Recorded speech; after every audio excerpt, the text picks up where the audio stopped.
shi kullum alkanut dama lokacin da wani masifa ko bala'i ya sauko al'umma ana so a ƙara roƙon Allah a ƙasƙantar da kai domin neman Allah maɗaukakin sarki ya shigo ciki.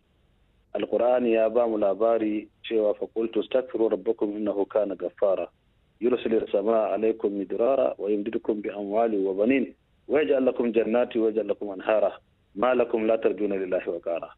Yawaita istighfari da kaskantar da kai da addu'o'i yana sa a warware muku duk matsala na tsaro na dukkan karewar tattalin arziki na shiga cikin wani hali kowane iri. In ku roki Allah madaukakin sarki kuka yi istighfari Allah zai gafarta muku kuma zai karbi addu'o'inku. To wannan dama ba shine umarni na farko ba.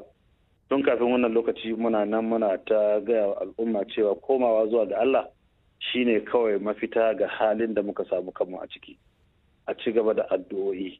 Ba nan ba, hatta mata a gida su ma su ɗauki ƙur'ani su karanta kuma a yi ta zikiri ana azkarai ana ambaton Allah. Shin a tsari alkunut akwai wani lokaci da akan ware mata ne da za a ce in an gudanar za a daina koko har zuwa yaushe ne misali za a ci gaba da gudanar da wannan addu'o'i? Ai addu'a baka cewa ga lokacin da zaka daina shi.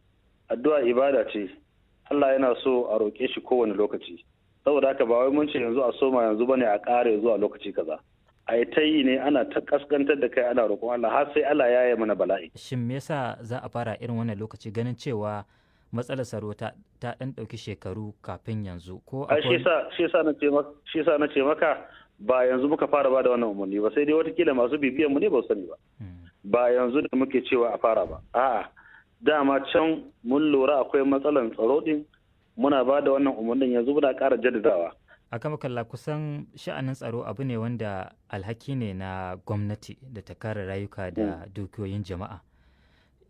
Shin fitowa da ake ana addu'o'i da sauransu shin wannan na nuna cewa ya Allah ita gwamnati daga wajenta abun ya riga ya ci tira ba za su iya yin wani abu ba daga hannunsu? Ba za mu iya faɗin haka ba, ai suna iya ƙoƙarinsu. Gwamnati na iya ƙoƙarinta tana yin abin da take iyawa sai dai ba ta iya yi ita kadai. Sai kuma al'umma sun shigo ciki. Idan gwamnati suna yi kullum zaka ji sun ce an yi kaza an ɗauki mataki kaza.